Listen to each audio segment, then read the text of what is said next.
سڵاتان لەبێ بیسەران و بینەرانی بەڕێزی ڕادیۆ تەلەڤیزیۆنی سلێمانی لە بەرنامەیەکی دیکەی بازنەی هەڵبژاردنەوە هاتمەوەلاتان. ئەم جاریان بربژێر نییە، ئەم جاریان کەسایەتێکی بەڕێز کە هەمیشە هەوڵی یاوە لە ڕێی چاودێریەکان لە هەڵبژاردنەکاندا چاودێریەکی ورد کات لە بانگەشە و لە ڕەفتارکردنی بربژێران و ئەو لایەنانەی کە لە گۆڕەپانی سیاسی ئەمڕۆی کوردستاندا بانگەشە بۆ حەزبەکانیان دەکەن. بەڕێز دیار نەسرەدین وەکو چاودێری هەڵبژاردن لە بەرنامی بازنەی هەڵبژاردنەوە لەگەڵمان دەبێت بۆ قسەکردن لەبارەی هەندێک تەوەری گرنگ کە لە ئەمڕۆی بانگەشەی هەڵبژاردندا پێویستن و گرنگن بۆ قسەکردن. بەڕێز کاک دیار نەسرەدین بەخێر بیت. سپاس کاک دیرمان. زۆر سپاس بۆ بانگێشتەکەت. زۆر سپاس. تەبان کاک دیار دەمێک لە یەکتر دوورین و دەرفەت نەبووە بەرنامە بە یەکترەوە لەگەڵ یەکتردا ئەنجام بدەین. خۆشحاڵم کە دووبارە بە دیدار و بە گفتوگۆکردن لەگەڵ بەڕێستا بەرنمەیەکی دیکە بەڕێ دەکەین. هیوادارم لەم بەرنامەیەدا بتوانین لەگەڵ جەنابتانە هەندێک داتا و زانیاری و گفتوگۆ و شڕۆڤە هەیە کە پابندن بە هەڵبژاردنەکانەوە بیخێنە بەرچاو بۆ بیسەر و بینەرەکانمان. پرۆسەی هەڵبژاردن لە ئەمڕۆدا چۆن بەڕێوە دەچێت؟ سەرتا سوپاس بۆ جەنابەت، سوپاس بۆ بینەرەکان. کاکە دیلمان، پرۆسەی هەڵبژاردن ئەدیان ناتوانین بڵین بانگەشەی هەڵبژاردن. پرۆسەی بانگەشەی هەڵبژاردن لەو وادیەوە دەست پێ دەکات کە کۆمیسیۆنی باڵای هەڵبژاردنەکانی عێراق یان ئەگەر کۆمیسیۆنی هەرێم بێت بڕیار لە ڕاستاندنی یان تەصدیقکردنی لیستی قەوارە و هاوپەیمانی و کاندیدەکان دەدات. ئێمەوە ماوەیەکمان تێپەڕاندووە، بەڵێ ماوەیەکمان تێپەڕاندووە وەکو تاچی کورد چاوەڕوانیەوەیە کرد کە بانگەشەیەکی هێمنانە بێت، بانگەشەیەک بێت دوور بێت لە هات و هاوار، دوور بێت لە وشەی زبر، دوور بێت لە یەکترشکاندن بۆ ئەوەی دوژمنەکان بە کورد خۆش نەکەین، بۆ ئەوەی دڵی دوژمن خۆش نەکەین، بەڵام بە پێچەوانەی ئەم پێشبینی هاوڵاتیەوە بە پێچەوانی پێشبینی ئێمەمانانەوە بانگەشەیەکی زبر، بانگەشەیەک بەڵێ بانگەشەیەک پڕە لە وشەی بازاڕی، پڕە لە وشەی خەڵکی لەگەڵ ڕێزمە خەڵکێکی عوام، ئەو خەڵکەی کە لەسەر ئێمە پێڵین خەڵکی سەرجادە، ئەو بانگەشەی بەو ئاراستەیە ئەڕوات بە تایبەتی لە سنووری پارێزگای سلێمانی. ئێستا بەڕێستان چاودێری هەڵبژاردنەکانن لە سنووری پارێزگای سلێمانیدا وەکو بەڕێستان دەڵێن تەشەنوج هەیە بۆ یەکترسەرینەوە هەیە و هەر چۆن هەیە ئەوەی بەخۆمەوەی دەڵێ دەینێم بە تۆوە ئەوانەی کە لە ڕابردوودا باسی خاک فرۆشتن و باسی بەهەدەردان و باسی وەلاڕێدابردننی گەنج و ئەمانە دەکەن دەینێن بە حەزبەکانیکەوە. ئەمە پێی دەگوترێ بانگەشە؟ کاک دیلمان، ئەمە بانگەشە نیە ئەکیت، بەڵام ئێمە ئەتوانین بڵین لە سنووری پارێزگای سلێمانی یان لەسەر تاسەری هەرێمی کوردستاندا حیزبێک هەیە بە تاقی تەنها ئێستا ماوەتەوە، ئەو حیزبە کە پارێزەری خاچی هەرێمی کوردستانە، ئەو حیزبە پێکهێنەری سەرەکی کابینەی نوێمی حکوومەتی هەرێمی کوردستانە، ئەو حیزبە پارتی دیموکراتی کوردستانە کە ئێستا بە تاقی تەنهایە لەم بانگەشەیەدا هەموو حیزبەکان کۆی حیزبە سیاسیەکانی کە بەشداری ئەم پرۆسەیەن دروشمەکانیان دژی ئەم حیزبەیە. ئەگەر بە بڕوای من ئەگەر ئەم حیزبە نەبووایە بەشێک لەو حیزب و لایەنە سیاسیانی کە ئەمڕۆ بانگەشەکەن لە وتارەکانیانە نانەزانی چی بە هاوڵاتی بڵێن، لەبەرەوەی تەنها فۆکسیان لەسەر پارتی دیموکراتی کوردستانە، لەسەر ئەوەیە کە لە لای هاوڵاتی پارتی دیموکراتی کوردستان و حکوومەتی هەرێمی کوردستان بشکێنن کە ئەمە بێگومان هاوڵاتی وریە، هاوڵاتی دڵسۆز، هاوڵاتی بە ویژدان ئەتوانی ئەمە جیا بکاتەوە. باشە، ئەم جیاکردنەوەی زۆر گرنگە دەلای من بەڕێز کاک دیاریانی لە ئێستادا حەزب هەیە دەسەڵاتی سلێمانی گرتوتە ئەستۆ، بەڵام داوای داڕوخان و لە بنهێنانی حکوومەت دەکات بۆ خۆیان برابەشی حکوومەتیش بوون، پشکێکی سەرەکی حکوومەتیان بەدەست گەیشتووە. دەکرێت بڵێن ئێستا هاوڵاتی ئاگای لە یاخود ڕابردووی لەبیر نەماوە یاخود ئەوەندە هۆشیان نییە کە بزان ئەم حزب و لایەنانە هەدایانەوەی هاوڵاتی و بانگەشەکە بەلاڕێیابەرن. کاک دیلمان، من بەداخەوەم ئەمڕۆ لەم سەردەمەیە هاوڵاتی لە هەموو دنیاە خەڵک زوو کار و کردەوە جوان و ناشرینەکانیش لە بیرەکات ئێمە بۆ جوابی ئەم پرسیاری جەنابەت ئەتوانین یەک نمونە بێنینەوە ئەتوانین ئێمە بگەڕێنەوە بۆ هەڵبژاردننی ئەنجومەنی پارێزگاکانی عێراق کاتێک خەڵکی کەرکووک هەستان دەنگی خۆیان دا بە حیزبێک کە ئەو حیزبە زۆرترین زیانی بە کەرکووک و کەرکووکەکان گەیاندووە ئەمە وا کات ئێمە چاودێرەکان خەڵکی دڵسۆز دڵنیا نەبین دڵخۆش نەبین چاوەڕوانی زۆر لە هاوڵاتی نەکەین بڵێن ئەگەر ئەم هاوڵاتی ئەتوانێت لە دای دوو تەرازوە کارە باش و بنیادنەرەکان ئاوەدانی لە پایتەختی هەرێمی کوردستانە نەبینێ خزمەتگوزاری نەبینێ لە پارێزگای سلێمانیشە کە ئێمە خۆمان خەڵکی کوڕی ئەم شارەین خەڵکی ئەم شارەین چەند ساڵا بینین کە چی کراوە لێرە و ئەگەر بەراوردێک بە پارێزگای هەولێر کە پایتەختی هەرێمی کوردستانە بە دوهۆک بە زاخۆ ئەگەر بەراوردێ بکەین ئەگەر ویژدان حضوری هەبێ ئەبێ ئێمە هەمومان دەنگمان بۆ ئەو لایەنە بێت کە کوردستانی ئاوەدان کردوێتەوە هەولێری ئاوەدان کردووە دهۆک و زاخۆی ئاوەدان کردوێتەوە سلێمانیش ئەی بینین کە چۆنە و بە چه ئاقارێک باشە بەڕێز دیان نەسڕی یانی من زۆر جا لەگەڵ کاندید و بەرژێرەکانی پارتی دیموکراتی کوردستاندا قسە دەکەم لەوە تێگەشتوم کە وڵاتیان و چین و توێژەکانی سلێمانی ڕای خۆیان لە حەزبێکەوە کە لە ڕابردوودا متمانیان پێکردوون ڕاکەیان گۆڕیوە بۆ ڕای پارتی دیموکراتی کوردستان کە لە ئایندەدا و لە 20 ئۆکتۆبەردا متمانەی خۆیان بەم حەزبە بدەن پێتان وانە هاوڵاتیان ئێستا وەکو بەڕێستان دەڵێن هۆشیارانەتر مامەڵە لەگەڵ پرۆسی هەڵبژاردنەکاندا دەکەن بە تایبەتی هەڵبژاردنێک کە من دەمەوێت ئەمەش وەکو پرسیار لە بەڕێستان بکەم کە لە ئێستەیە باسی تەزویرات دەکرێت لەم پرۆسی هەڵبژاردنەدا تەزویر دەکرێت و با بڵێن دەنگێک بڵاو کرایەوە لەلایەن چەند کەسێکی سلێمانیەوە باسی تەزویرات دەکرێت ئەمە دەکرێت یاخود ئەمە چانگایە کە دەینێن بۆ ئەوەی کە پرۆسکە بەلارەدا بڕوات ئێمە بێ بگەڕینەوە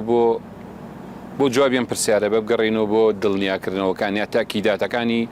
کۆمیسیۆنی عێراق و سەرۆکی کۆمیسیۆنی عێراق کە لە چەند ڕۆژی ڕابردوو هەتا ئەمڕۆژ دڵنیایی داوە بە خەڵک کە نەخێر تەزویرات ناکرێ ئەبێت بە پێی قسەی ئەوان بە پێ دڵنیایی ئەوان کە داویانە بە حیزب و لایەنە سیاسەکان بە کاندیدەکان بە هاوڵاتی ئەوان ئەڵێن ڕێژەی تەزویر لە ئەم پرۆسەیە ئەبێت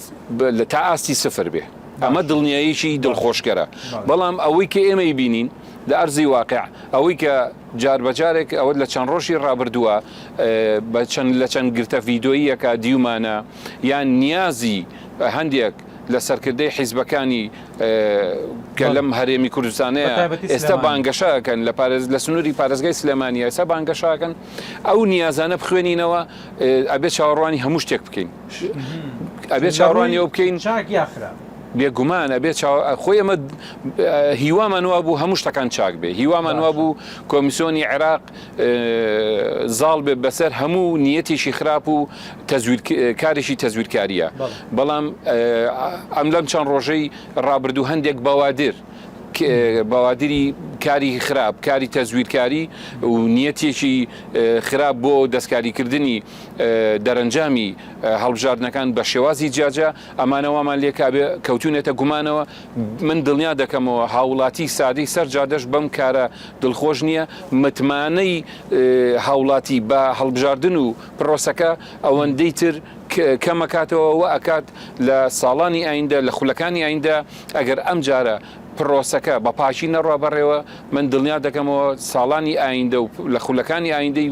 پەرلەمانی کوردستانیان هەڵبژاردنەکانی بۆ پەرلەمانی کوردستان و ئەنجومەنی پارێزگاکان هاوڵاتی زیاتر دوورەکەوێتەوە لە دەنگدان و متمانی نامێنێ بە پرۆسەکە بەکۆی پرۆسەکە بەداخەوەمی جەنابتان دێڵێ هەنگاوێکی زۆر خراپە کە لەلایەن هەندێک حیزبەوە دەینێن بۆ ئەوەی کە پرۆسەکە بەلاڕێدا بڕوات قسەی ئەسڵی لەسەر ئەوەیە ئەم حیزبولایەنانە ترسیان لە دەسەڵاتێکەیە کە پێدەگوترێت پارتی دیموکراتی کوردستان کە بۆ ئایندەی هەرێمی کوردستان کێرڤەکەی بەرزتر بێتەوە و زۆری کورسیەکانی پەرلەمان بۆ خۆی بەرێت کاک دیلمان ئەم حیزبانی کە ئێستا لەسەر ساحەی سیاسی هەرێمی کوردستانن ئەم حیزبانە هەمویان یان ئەتوان بڵین زۆرینەیان حیزبی دێرین و خاون مێژووەکن بە یەکەوە کاتێکە یەکەم هەڵبژاردننی پەرلەمانی کوردستان کراوە هەمویان نەزانن لەو باگراوندەوە زانن کە پارتی دیموکراتی کوردستان لە سەرجەم هەڵبژاردنەکانە یەکەمی سەر ساحەی هەرێمی کوردستان بووە تەنانەت وەکو هێزێکی سیاسی گەورە وەکو حیزبێک لە هەندێک جار لەسەر ئاستی حیزب لە ئاستی عێراقیشە بەهێزترین حیزب بووە و زۆرترین دەنگی هەبووە بەڵێ بێگومان ئەم حیزبانی تر کە هەندێک جار بیانەوێنەوێ خۆیان لە جێهنیەتی خۆیان بە پاشکۆی پارتی ئەزانن ناچارن ئەمڕۆ بە هاوکاری هەندێک لایەنی دەرەکی بە هاوکاری ئەتوانن بڵێن بەشێک لە عەرەبەکانی یان دەستی دەرەکی ئەمانە هاندراون کە بیانەوێت وا بکەن کورسیەکانە نزیک بکەنەوە لە کورسەکانی پارتی دیموکراتی کوردستان خۆ من دڵنیا دەکەم ئەگەر تەزویریش بکرێ ئەگەر خوڕوقاتیش هەبێ ئەم حیزبانە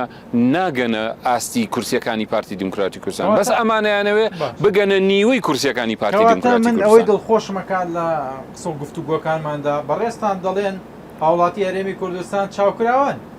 بەراورد دەکەن تایبەتی ئەگەر ئێمە بەراوردێک خۆمان لە سلێمانیدا دەژین ڕۆژانە بەرکەوتمان لەگەڵ چین و توێژەکاندا دەبێت ڕۆژانە هاتوچۆمان دەبێت دەزانین خزمەتگوزاری لەم شارەدا نییە دەزانین ئەمن و ئەمان لەم شارەدا نییە دەزانین ژیانێکی شایستە بۆ گەنجەکان نییە چەندین خاڵ و فەقەرەیکە هەلیکە لەم شارەدا نییە سلێمانی دەیەوێت ئەو خزمەتگوزاریانەی کە لە هەولێردا هەن ئەو وەبەرهێنەر و سەرمایەدارانەی کە ڕوو لە هەولێر دەکەن دەیانەوێت ڕوو لە سلێمانیشکەن بۆ ئەوەی کە ئەم هەنگاوەی سلێمانی وەکو هەولێری لێبێت دەنگ بە پارتی دیموکراتی کوردستان دەدەن متمانەی خۆیان بە پارتی دەدەن هاوڵاتی دڵسۆز بۆ خۆی بۆ مناڵەکانی بۆ خێزانەکەی بۆ داهاتووی بۆ شارەکەی ئەبێت دەنگ بدات بە پارتی دیموکراتی کوردستان لەبەرەوەی پارتی تاقی کراوەتەوە لە هەولێر لە دوهۆک لە زاخۆ حیزبی کەشمان دیوە ئەوەی لەبەردەستیا بۆ زۆنێکی گەورە و فراوانە بەڵام ئێمە داواکەین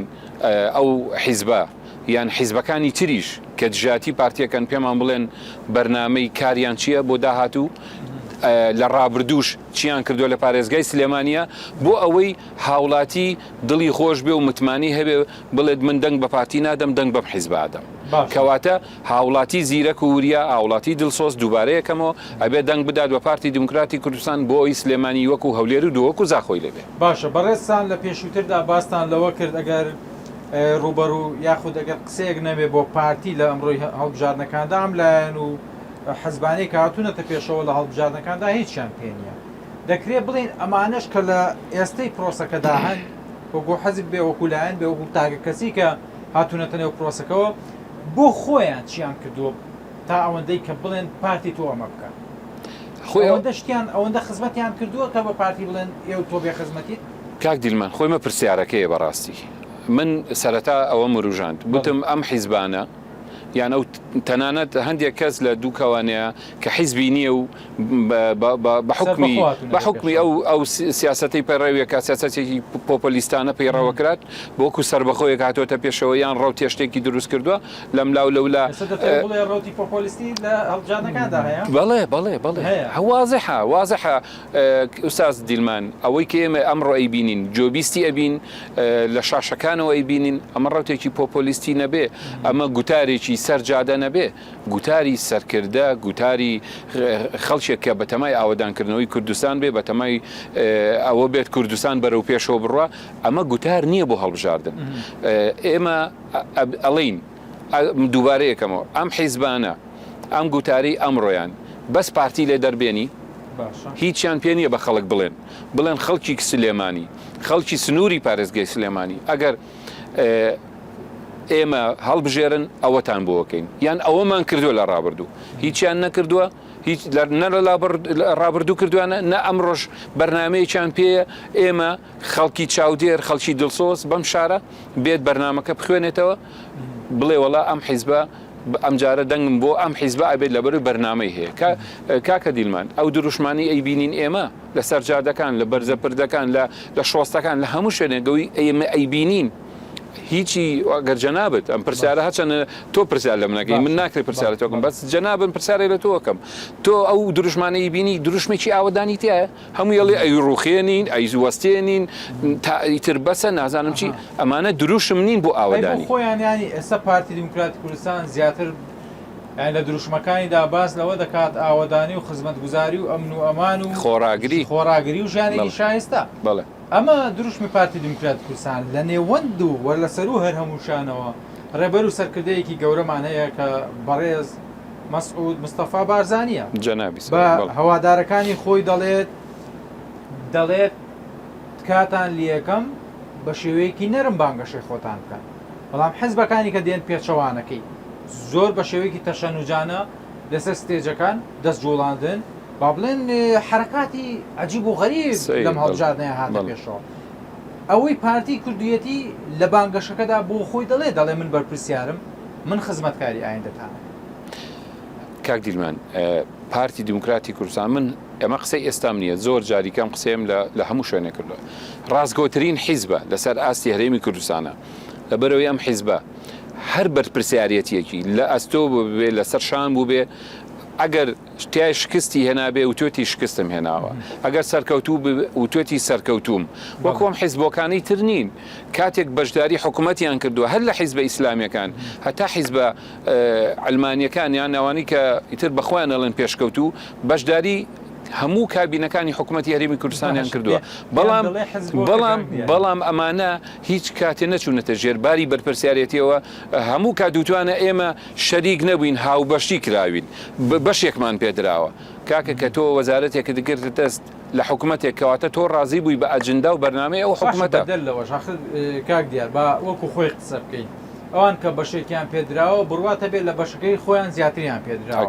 ئەگەر سەرنج بین لە 2000 با بڵێن نۆوانەدا حزبێک دروست بوو کە گۆڕان زۆری کورسەکانی ئەو لایەنانی سلێمانی کرد یعنی هەندێک لە لایەنەکانی سلێمانی تەسلیم کرد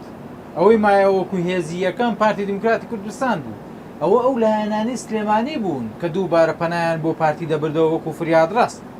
کە داوای کورسی لێ دەکردن داوای ئەوەی لێ دەکردن سوچێکی حکوومەتیان پێ بدرێت کەواتە پارتی دیموکراتی کوردستان بە بەرپرسیارەتەکەی خۆیەوە کەم تەرخەمی نەکردووە لایەنەکانی ترەوە بۆ ئەمن و ئەمان و ژیانێکی شایستەتر و توێتی تەشەنەش دروست نەبێت لایەنی دیکەشی هێناوەتە نێو حکوومەتەوە وە لەو نێوەندەشدا لە ڕابردوشدا بینمان حکوومەتی بنکە فراوان دروستکرا ئەمانە هەموو هەنگاوەکانی پارتی دیموکراتی کوردستانن بۆ خزمەتکردنی نەتەوە نیشتیمانەکەن ئەوان بەم شێوەیە دەکرێت بڵێن کورسیان پێدراوە ئەوەی ماوەتەوە دەکرێت بڵێن کورسەکانی کەشیان پێ بدرێت پارتی هیچی بەدەسەوە نامێنێت چیان لێ پارتی دیموکراتی کوردستان لە سەرەتاوە وەکو ئاماژەم پێکرد یەکەمی هەموو هەڵبژاردنەکان بووە بەڵام بە هیچ کاتێک کە جاری واه بۆ زۆرترین کورسیشی هێناوە ئەشیتوانی کەمترین حیزب بەشداری پێ بکات لە هاوپەیمانێتیەک بۆ دروستکردنی حکوومەت بەڵام پارتی دیموکراتی کوردستان لەبەرەوەی هەستی بە بەرپرسیارەتی مێژووی کردووە لەبەر دڵسۆزی بۆ کورد بۆ خاچی کوردستان هەموو کات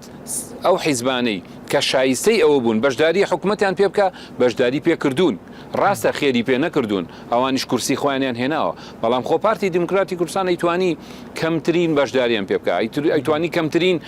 بەرژەوەندیان بداتێ خۆشی خۆش نەبێت ئەکید زۆربەی جار کەوادری پارتی دیموکراتی کوردستان لەوانەیە گلەیەکیان کرد بێوتیانە پارتی حەقی خۆشی داوە بە لایەنە نایارەکانی کە ئەمڕۆ بەداخەوە هیچ کام لەو لایەنانە لەبەر چاویان نییە هەمویان هێرشی و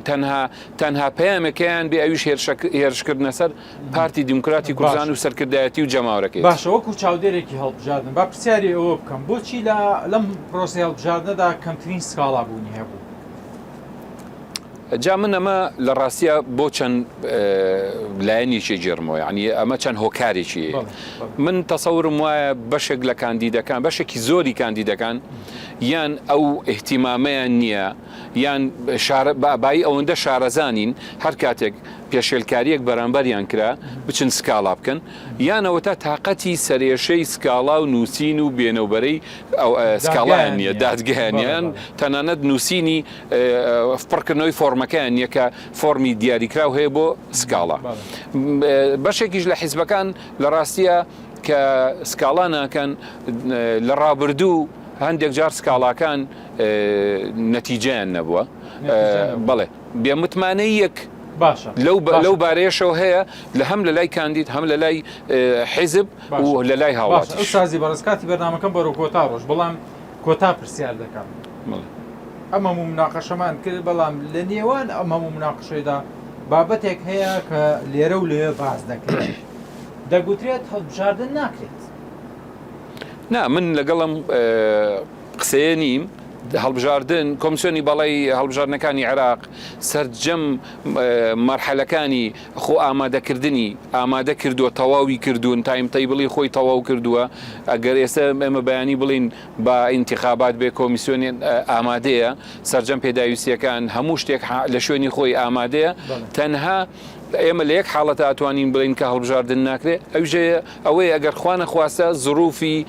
منتیقەکە بارودۆخی سیاسی و عسکەری منتیقەکە لە ڕۆژەڵاتی ناوەڕاست و لە عێراق و لە ئێران و لەوانە تێک بچێ